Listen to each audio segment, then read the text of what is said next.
no Evangelho de Mateus, capítulo 5. Na verdade, leremos dois textos, no capítulo 5 e depois capítulo 11. Capítulo 5, as bem-aventuranças. Vendo, pois, Jesus as multidões, subiu ao monte, e tendo ele se assentado, aproximaram-se os seus discípulos, e ele se pôs a ensiná-los, dizendo: Bem-aventurados os pobres de espírito, porque deles é o reino dos céus. Bem-aventurados os que choram, porque eles serão consolados. Bem-aventurados os mansos, porque eles herdarão a terra. Bem-aventurados os que têm fome e sede de justiça, porque eles serão fartos. Bem-aventurados os misericordiosos, porque eles alcançarão misericórdia. Bem-aventurados os limpos de coração, porque eles verão a Deus. Bem-aventurados os pacificadores, porque eles serão chamados filhos de Deus. Bem-aventurados os que são perseguidos por causa da justiça, porque deles é o reino dos céus. Bem-aventurados sois vós quando vos injuriarem e perseguirem, e mentindo disserem todo o mal contra vós por minha causa. Alegrai-vos e exultai, porque é grande o vosso galardão nos céus. E assim perseguiram aos profetas que foram antes de vós. Agora Mateus 11.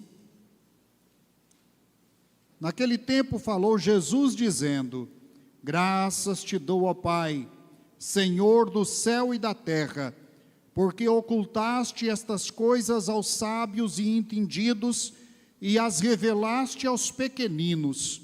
Sim, ó Pai, porque assim foi do teu agrado. Todas as coisas me foram entregues por meu Pai, e ninguém conhece plenamente o Filho senão o Pai, e ninguém conhece plenamente o Pai senão o Filho, e aquele a quem o Filho o quiser revelar.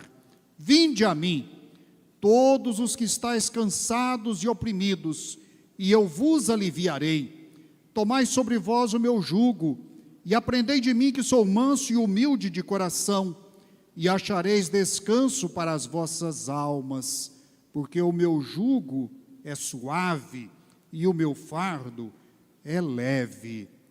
Oremos. Pai, obrigado por tua palavra, pelo teu Filho Jesus, pela graça concedida a todos nós, pelas bem-aventuranças que refrigeram a nossa alma, pela vitória que o Senhor nos concede, ainda que estejamos em condição tão desfavorável.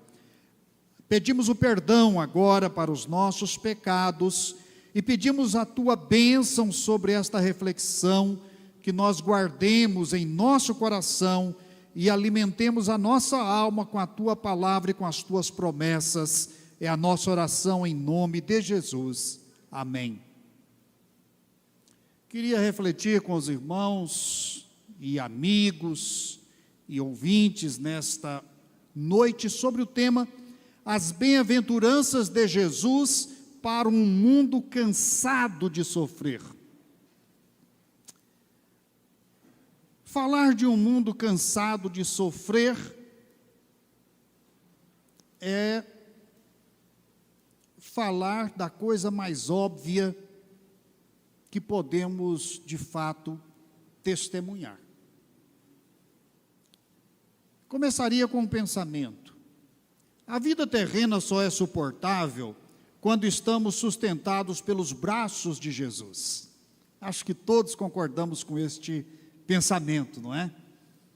A vida terrena é uma vida difícil de ser aturada. Então, nós necessitamos do refúgio dos braços de Jesus. E ai daquele que está fora deste refúgio. Pois bem, o Sermão do Monte é uma peça maravilhosa com a qual Mateus inicia o Evangelho. O Sermão do Monte começa com a apresentação de um mundo daqueles que sofrem. Mateus 4, 23 a 25, é o texto que antecede a este que nós lemos, e diz que Jesus percorria toda a Galileia, ensinando nas sinagogas, pregando o evangelho do reino, curando todas as doenças e enfermidades entre o povo. Assim a sua fama correu por toda a Síria, trouxeram-lhe todos os que padeciam, acometidos de várias doenças e atormentados, os endemoniados, os lunáticos e os paralíticos, e ele os curou. De sorte que seguiam grandes multidões da Galiléia, de Decápolis, de Jerusalém, da Judéia, da além do Jordão. Enfim, o que nós temos aqui é uma descrição representativa. Não é simplesmente a indicação dos lugares por onde Jesus andou, mas a indicação de lugares que são representativos de toda a terra e da condição da humanidade. Não é um problema localizado. A situação que nós vemos aqui é, de fato, uma situação trágica. Esta é a apresentação mateana, que revela a trágica condição humana e a diversidade das necessidades, como eram percebidas por Jesus, e a disposição de curar, aconselhar, ensinar, deste mestre da vida que é o Senhor. Jesus se envolveu com todos. Ele abriu o coração com eles e abriu os olhos deles sobre a realidade e por que eles deveriam então segui-lo, crer nele como solução para as suas vidas. Jesus, através das bem-aventuranças, neste texto que lemos, ele enuncia as suas bênçãos e revela ao mesmo tempo o seu diagnóstico da realidade humana sofrida por seus seguidores, por nós também. Na verdade, as bem-aventuranças representam um tipo de antagonismo. Nelas, Jesus está propondo um confronto. Quem seriam os bem-aventurados da terra? Ele não fala sobre qualquer tipo de bem-aventurança que provém da terra. Quem seriam os bem-aventurados do reino de Deus? Sim, Jesus então aqui, ele faz as suas promessas. Jesus deixa de lado os bem-aventurados do mundo, porque há muitos que acreditam que o mundo também provê bem-aventuranças. E ele então se dedica aos carentes da terra, para lhes prometer as bem-aventuranças do reino de Deus. Então, eu queria deixar pontuado isto: as bem-aventuranças precisam ser olhadas, como diz, se eu não me engano, John Stott, pela segunda parte delas e não pela primeira. A primeira declara a felicidade, mas a felicidade é declarada em cima da segunda parte, que na verdade representa a condição humana, as dores, os pesares. Então Jesus aqui põe às claras a grande depressão e exaustão terrena, diante das carências e necessidades reais das pessoas ao seu redor. Jesus viu e Jesus vê o que o mundo faz com as pessoas. As instituições, as religiões, as nações são insensíveis, são incapazes de satisfazer o ser humano em todas as suas dimensões, as dimensões éticas, emocionais, espirituais. O mundo não dá conta disto. Para Jesus, o ser humano está humilhado, ferido, excluído, ignorado, perseguido e odiado. É disso que trata a segunda parte das bem-aventuranças. Esta é a realidade emaranhada, espiralizada, que o próprio homem engendrou. Isso não é um problema do destino, isso não é um problema do acaso, isso não se deu por si mesmo. O homem produziu tudo isto, e ele engendrou tudo isso por seu pecado, por sua obra, com as suas mãos. E engendrou aquilo que o mata e o sufoca. O ser humano está cercado, então, por uma realidade de pecado, de morte, onde as aspirações são negadas, as lutas são frustradas, as benevolências são ineficientes, a obediência a Deus é maltratada, e a santidade é desprezada, e os que amam e seguem o Senhor Jesus são perseguidos. Este é o quadro das bem-aventuranças. O evangelista Mateus, então, abre o ministério de Jesus com o tema do reino de Deus. É o reino de Deus quem vai, de fato, oferecer solução para isto. E no capítulo 4, versículo 11, Mateus declara: Jesus começou a pregar: arrependam-se, pois, o reino de Deus está próximo. E o reino de Deus é acolhedor.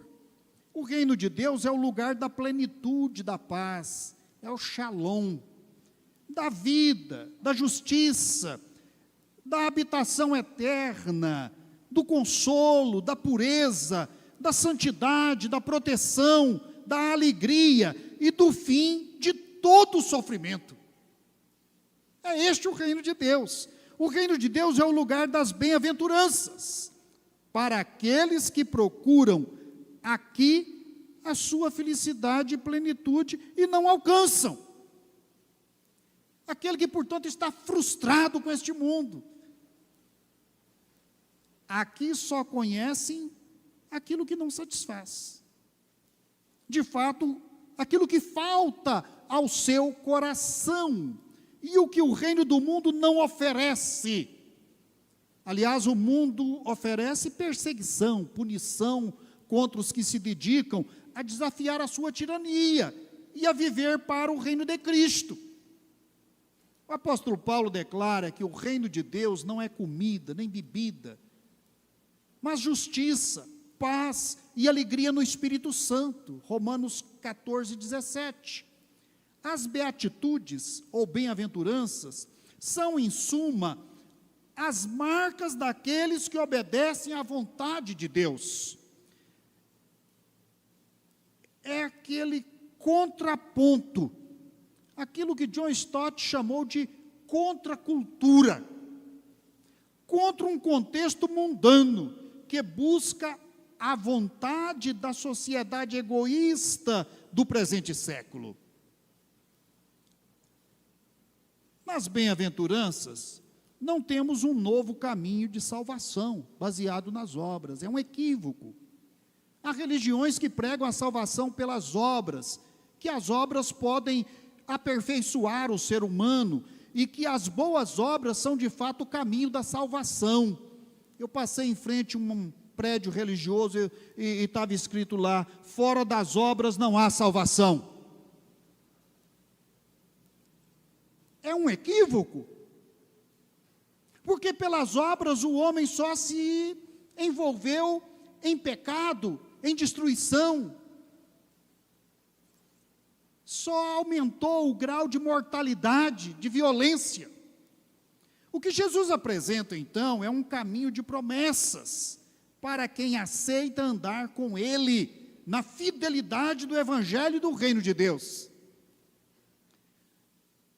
As bem-aventuranças também não são uma receita a ser usada pela psicologia. Há livros escritos sobre a possibilidade de alcançar o bem-estar humano através das bem-aventuranças, mas as bem-aventuranças não são uma receita de bem-estar psicológico, e nem são também princípios de uma ordem monástica que retira pessoas do convívio social para experimentar uma vida mística. Nada disso corresponde às bem-aventuranças, porque as bem-aventuranças têm, então, como contraponto esta realidade dolorosa em que a sociedade humana existe. As bem-aventuranças são contrapostas à condição humana que nós testemunhamos diariamente. As bem-aventuranças, elas então não negam a vida, negam a morte. Elas negam o reino deste mundo e proclamam o reino de Deus. Os bem-aventurados não têm nas riquezas desse mundo sua alegria. Então, eu vou alinhavar agora algumas paráfrases das bem-aventuranças, para a gente poder tentar compreender talvez com mais simplicidade e propriedade a mensagem destas bem-aventuranças. Primeira delas, poderíamos dizer assim: bem-aventurados os que não têm riquezas nesse mundo, não têm contentamento, porque deles é o reino dos céus. Bem-aventurados os que lamentam as misérias que reinam por todos os cantos da terra, porque no reino dos céus terão o seu consolo. Bem-aventurados os que renunciam à própria força e justiça, porque receberão a herança gloriosa da nova terra. Bem-aventurados os que não se saciam com os manjares da mesa da ambição e da injustiça, porque serão saciados na mesa dos convidados do reino de Deus. Bem-aventurados os que são solidários com as vítimas e feridos, porque alcançarão perdão pelas feridas do Cordeiro de Deus. Bem-aventurados aqueles que não se contaminam com as impurezas da carne e malícias da linguagem e do pensamento, porque compreenderão o sentimento de Deus. Bem-aventurados os que pregam a reconciliação entre os homens e dos homens com Deus, porque serão reconhecidos como imitadores de Deus. Bem-aventurados os que pagam o preço de servirem a Deus e sua justiça, porque descansarão no reino dos céus. Bem-aventurados todos os que abraçam o evangelho do Senhor Jesus e lutam em seu exército de pacificação, porque são companheiros dos profetas e terão uma eterna recompensa. Todos vocês vêm a mim com suas enfermidades, decepções, aspirações e pecados, e eu vos ofereço o reino.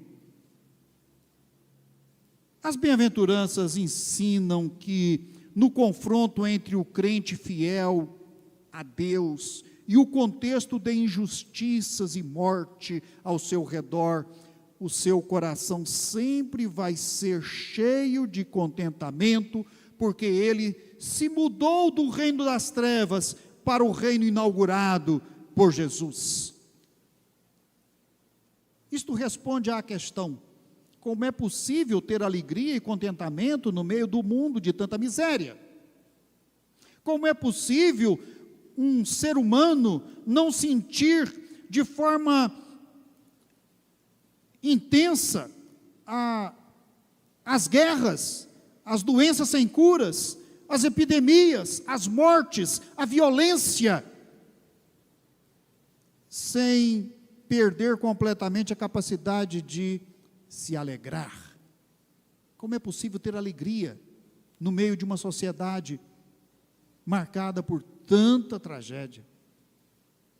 Se há compaixão em nosso coração, esta compaixão, então, ela não permitiria que nós tivéssemos qualquer sinal de alegria, porque estaríamos tão identificados com o sentimento, as doenças, as dores, o choro de outras pessoas, que a vida passaria a ser um mar de lágrimas, um leito de lamentações.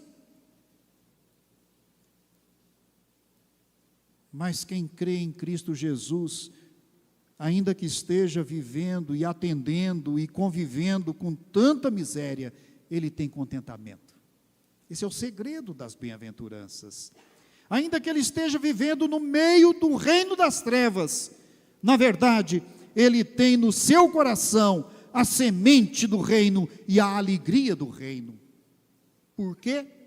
Porque ele mudou do reino das trevas para o reino de Jesus. Ele mudou, ele largou o reino deste mundo para habitar no reino dos céus. Ele está no mundo, compartilha o mesmo espaço, a mesma sociedade, mas de dentro de outro reino, o reino de Deus, de onde ele pode ver, sentir e compreender a realidade com os sentimentos e o olhar e o entendimento da mente de Cristo Jesus. Ninguém teve mais empatia com os pobres e a miséria deste mundo do que Jesus. Há momentos em que o Evangelho nos mostra que ele se moveu de profundíssima compaixão, a ponto de chorar. E ainda assim, no ato seguinte, ele estava glorificando o Pai. Seu espírito estava contente. Seu espírito se regozijava. É porque o reino dele não é deste mundo.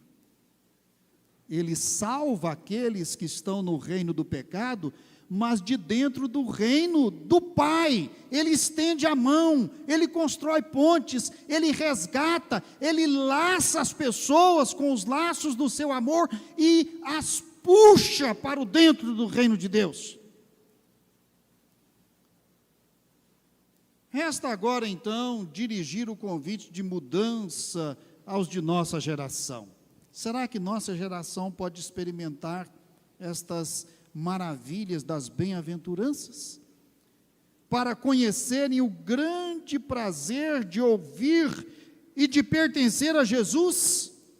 E aí, então, convido os irmãos para se voltarem para o segundo texto lido, que na verdade representa um complemento destas bem-aventuranças. Apesar de distante,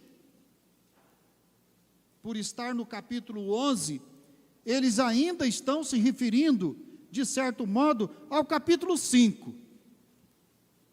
Vinde a mim, todos os que estáis cansados e oprimidos, e eu vos aliviarei.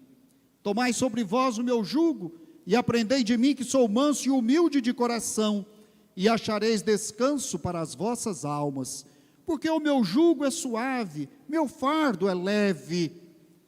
Quando Jesus faz isto, ele está agora como que concluindo todo aquele quadro de descrição da realidade em que o mundo vive, para agora lançar o convite: vinde a mim.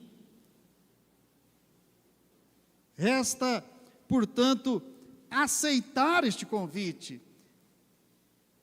Então, os versículos que antecedem a este apelo de Jesus são interessantes neste aspecto, porque os versículos anteriores estão falando da grande decepção de Jesus. Às vezes a gente pensa, Jesus se decepcionou? Decepcionou muito. Jesus sofreu muito por causa daquilo que ele via, da realidade que ele compreendia melhor do que ninguém, da visão que Jesus tinha dessa tragédia humana mergulhada no pecado, deste emaranhado construído pelo homem, e agora o próprio homem é vítima dele mesmo, se autodestrói, se autoconsome, se esgota. Aliás, tem um livro de um escritor bem contemporâneo a nós, um coreano alemão, é uma combinação interessante, né? Coreano-alemão, Byung-Chul Han. O Byung-Chul Han escreveu uma obra interessante sobre a sociedade do cansaço, onde ele traça um diagnóstico da realidade do mundo contemporâneo, daquilo que a gente está acostumado a chamar de pós-modernidade, de forma assim um tanto sofisticada, mas que na verdade esconde um quadro pesaroso, de esgotamento, de sofrimento. E a tese dele é de que a sociedade contemporânea pesa tanto sobre os indivíduos que o próprio corpo não suporta. Não é um peso só mental. Não é um problema só de, digamos, de tratamento psicológico. É um problema de esgotamento que parte o corpo, que separa as partes, que esgota. O mundo está pesando tanto que o homem já não pode mais suportar, o cansaço é crônico. E ele se aproveita de um outro autor alemão, prêmio Nobel de Literatura, que diz que o mundo vive dopado. Dopar é a maneira como as pessoas encontram para suportar este cansaço da realidade. Nós vivemos em um mundo cansado, e as bem-aventuranças são a resposta de Jesus para esse mundo esgotado, para nossas vidas, para o nosso coração. E eu dizia do contexto, então, deste convite que Jesus faz, que é o contexto das cidades de Tiro e Sidom, Corazim e Betsaida, própria Cafarnaum, cidades que Jesus recebeu delas a ingratidão. Jesus lhes deu o melhor e eles devolveram o pior para Jesus. Jesus realizou ali tantos milagres, e ele diz então: ai de ti, Corazim, ai de ti, Betsaida, porque se até Sodoma tivesse presenciado os milagres que eu fiz no meio de ti, Sodoma teria se convertido. Ou seja, Jesus estava vivendo um tempo pior do que o de Sodoma e Gomorra. E aí eu quero aplicar isso dizendo que nós vivemos um tempo pior do que o de Corazim e Betsaida. Nós vivemos um tempo de verdadeira oposição ao Senhor, ao Evangelho, ao reino de Deus. O reino deste mundo se fortifica, se torna mais agressivo, ele persegue, ele se torna mais resistente, o coração parece que fica petrificado, parece que está todo mundo dopado mesmo, todo mundo carregado de analgésico, para não sentir, para não corresponder. Então, diante desse quadro, Jesus então, no versículo 25, ele diz, Mateus diz assim: naquele tempo, então, Jesus falou dizendo: graças te dou, ó Pai. Ora, veja o contentamento do Senhor Jesus aqui, mesmo tendo se decepcionado e frustrado profundamente com a realidade de Corazim e Betsaida. As amarguras e tristezas do mundo não podem tirar a alegria e o contentamento do coração de Jesus. A realidade de nossa vida não podem tirar a alegria e o contentamento do coração do verdadeiro crente.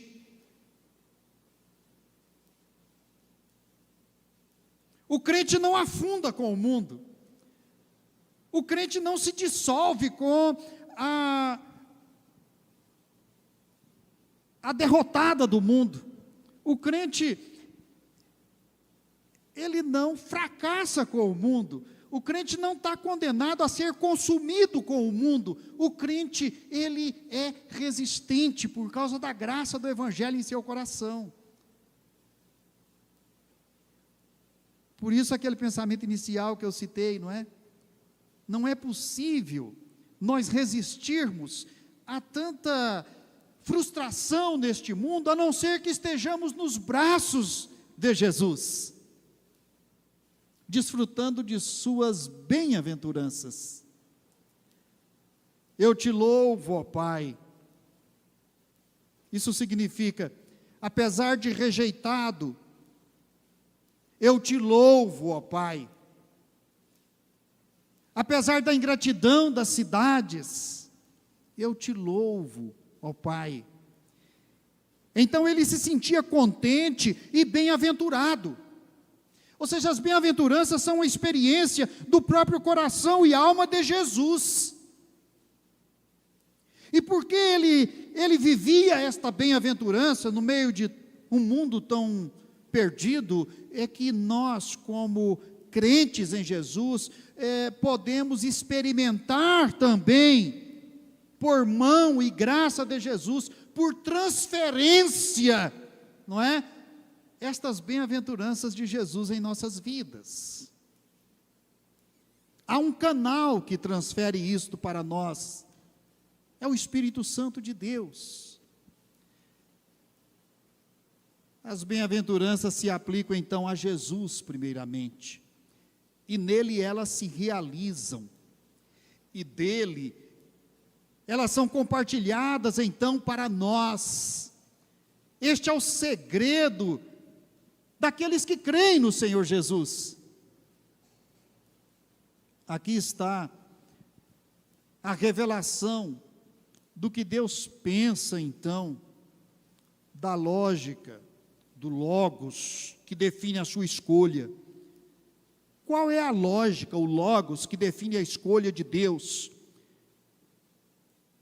É exatamente a lógica oposta à dos sábios e entendidos.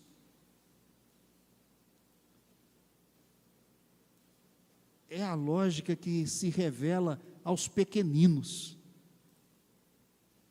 Os pequeninos aqui, chamados por Jesus, significa aqueles que estão nascendo de novo. Jesus repreende os soberbos dos sábios e entendidos. É a soberba da cultura, a soberba da cientificidade, a soberba da razão. Foi do agrado, portanto, foi da amorosidade e da compaixão do Pai escolher os pequeninos, dar a eles as bem-aventuranças. Agora então Jesus pode se declarar e falar abertamente aos cansados deste mundo. E nestes versículos então que se seguem, ele lança o convite, e este convite é para todo aquele que se sente, portanto, desalojado, que se sente frustrado, que se sente perseguido, injustiçado, que sofre. Todo aquele que compõe a segunda parte das bem-aventuranças. Os que choram, os que são pobres neste mundo, os que não têm seu prazer nas riquezas, os que têm fome e sede de justiça, aqueles que, por mais que exerçam a misericórdia, sentem que elas são insuficientes, precisam da misericórdia de Deus, aqueles que lutam para ter o coração limpo, a mente limpa, para poder compreender então o coração de Deus, a mente de Deus, aqueles que sofrem as perseguições, aqueles que são injuriados, aqueles que às vezes até a própria vida perdem por causa da fidelidade ao Senhor Jesus. Então Jesus, ele clama, não é um convite, digamos, a meia voz, é um clamor: vinde a mim. O vinde a mim é um apelo. O vinde a mim é uma abertura completa do coração de Jesus para receber a todos aqueles que voluntariamente decidem correr para os seus braços, aceitá-lo de todo o coração. Mudar de reino, sair do reino das trevas, do pecado, do mundo exausto, cansado, e vir então para o reino do Filho do seu amor, o reino da luz, da glória, da salvação. Vinde a mim e eu lhes darei descanso. Aqui é o Shabá. Eu lhes darei o verdadeiro Shabá. Descanso. O dia de repouso. O dia de se refugiar no lugar santo, o dia de derramar na presença do Pai todos os seus fardos, todas as suas frustrações, todas as suas dores, todas as suas enfermidades, tudo aquilo que lhe é negado e tudo aquilo que é, de fato, sua necessidade. Vinde a mim e eu lhes darei descanso. E diz mais: tomem o meu jugo. E a contraparte aqui é bem clara: o jugo de Jesus não é a lei. Jesus não está simplesmente querendo que aqueles que o seguem, então se submetam a uma lei como a de Moisés. Não é mais a lei mosaica. Ele diz: tomem o meu jugo, ou seja, tomem a minha cruz. Quem quiser vir após mim, negue-se a si mesmo, tome cada dia a sua cruz, vem e segue-me. A cruz é o jugo, é a identificação no sacrifício e morte de Jesus, é colocar-se debaixo do mesmo destino de Jesus, é colocar-se debaixo dos braços de Jesus. O jugo cristão é a cruz. A cruz é o perdão e a vida. Portanto, o jugo é suave. Alguns consideram que a cruz é o castigo. A cruz é tudo de ruim que o crente tem que levar. A cruz é o sofrimento que lhe está destinado. A cruz são os traumas, são as doenças, são os relacionamentos difíceis, enfim. Não. A cruz é o jugo que Jesus lhe propõe.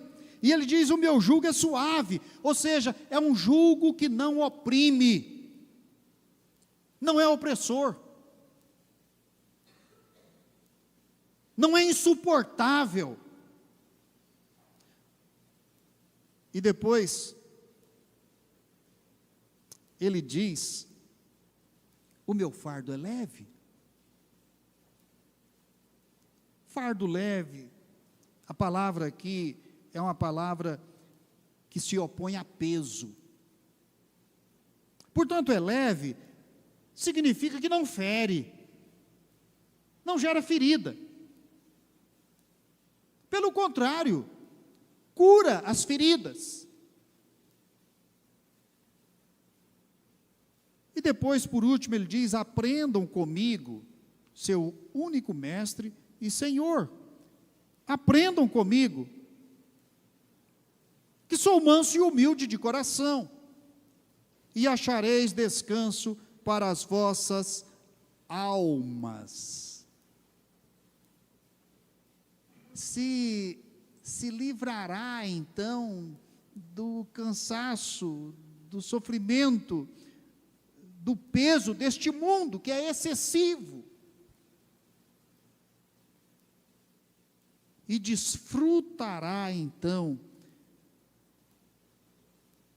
do ensino suave de Jesus, descanso para as almas. Descanso para o coração. Eu não sei quantos aqui podem concordar comigo e se lembram do dia em que entregou a vida a Jesus. Entregar a vida a Jesus é tirar um peso insuportável que oprime e sobrecarrega a nossa alma. É alívio. É ter paz. É nascer de novo. O meu jugo é suave, o meu ensino é leve. Meus queridos irmãos, espero que estas palavras nesta noite nos ajudem a compreender nossa relação com o mundo e nos ajudem a desfrutar deste bem-estar, desta felicidade, desta bem-aventurança que nós já possuímos através de Jesus Cristo. Quando Jesus mora em nosso coração, mora também aqui a bem-aventurança e a paz. Se você está conosco hoje e ainda não experimentou esta paz de Jesus, receba Ele hoje em seu coração. Entregue a Ele a sua vida, os seus pesares. Migre do mundo para o reino de Deus, do reino das trevas para o reino da luz, do reino do pecado para o reino da salvação. E que o Senhor Jesus, então, te proporcione, cumpra em sua vida todas as promessas de uma vida bem-aventurada. Amém. Amém.